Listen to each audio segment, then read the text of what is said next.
Well, welcome back. We're live on the air now. We're here with our good friends at the Center for Wildlife. Yes, we have Executive Director Kristen Lamb here. Good morning. Good morning. And we have Pisces, the red-tailed hawk. She's kind of majestic. Yeah, she is so gorgeous, and she can be pretty intimidating too. She's one of the last birds that educators usually learn to work with. Really? Why do you think that is?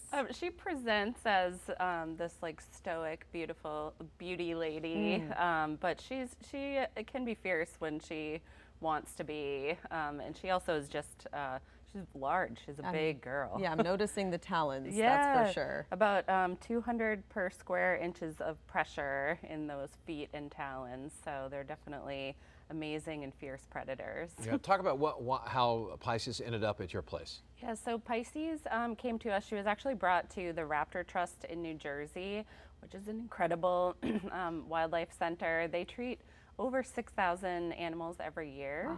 Wow. And so her tree was cut down, and she was just 2 days old. So she and two siblings, so there were triplets, had just hatched out of their eggs. And so they nest, 40, 50 feet up in pine trees.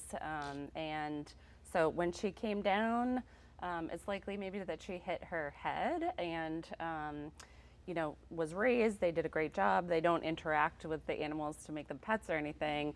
She was out with her siblings and other red-taileds, and while the rest of them would fly away or hunt, she was just like, hey. So we knew that, or they knew that if she were released, she wouldn't have a predator response, and she would be at risk and vulnerable of dying pretty quickly out there. Talk a little bit about her role as an ambassador and what you really like to teach people about using her. Yeah, so each one has such an incredible story. Right. And so when we can tell her story, people understand, like if we see that tree in the backyard that looks like it might fall over on the house, or it's blocking a view, or it's where we want our pergola to be. It's not that we can't have those things or can't take those trees down for safety reasons, but the kind of looking at it as it's not just a tree, it could be someone's home. There could be parents there that have worked since the winter, building a nest, incubating eggs. I love it. I think Just she so noticed intense. herself, yeah. And so there's just better times to do that. And so it's very simple. Just take those trees down October through January, February, and you have very little risk of disturbing an entire nest of young and little lives in there. I brought Pisces today because we're in the kind of fledgling and juvenile stages for hawks. We've actually admitted 6 hawks in the past 4 days. So 5 broad-winged hawks and 1 red-shouldered hawk. And so if we think about watching toddlers try to learn how to walk, they fall a lot, they stumble, they bump into things. We usually baby-proof our areas as they're learning to do that. These guys are learning to fly, and beyond trees or predators that they might have had to deal with naturally, now they have cars. It would be like us having barbed wire in the middle of the baby-proofed room, or cars going through there. So we see juveniles this time of year running into a lot of trouble as they're first learning how to fly. So they might fly into power lines, they might fly into cars. We just had someone, a broadwing that was tangled in a wire fence. So we love to, again, tell these stories, and not as a way of like, humans are terrible and all the things we have out there, we should stop doing everything. If we keep food and trash out of the road, wild animals aren't attracted to the road to eat, and then the predators who are flying down aren't tempted to go, hunt in the road.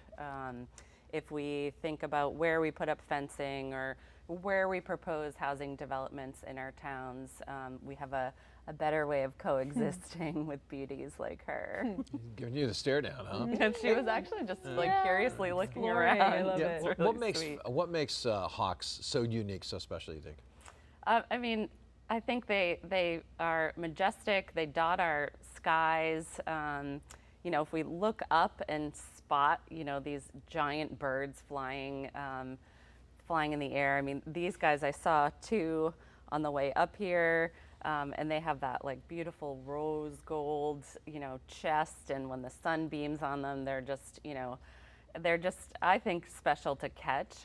You know, these guys actually sit along highways because their natural, you know, habitat would be open meadow or open fields, so people spot them a lot. I've had a lot of people tell me that, like, on the way down to a funeral or on the way to a baby shower, they spotted, you know, 6 red-tailed hawks or something. So it's like they have a spiritual connection, I think, to humans, and I think they're just awe-inspiring. Yeah, they are. Physically, they are predating, you know, so many rodents that if, you know, those populations were unchecked, they would cause a lot of disease for humans, and I think that's an invisible link often. They can see a mile away. Our broad-winged hawks can, you know, fly 10,000 miles in a migration.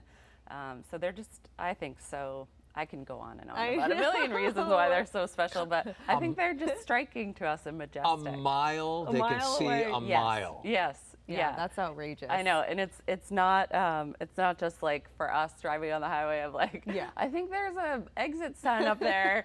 It's, you know, she's soaring over a field and she can see a grasshopper on a blade of grass. Oh my gosh, that's incredible. All right, really, really quick, any events that you want to let people know about and a website where they can find out more? Yeah, so we're at thecenterforwildlife.org.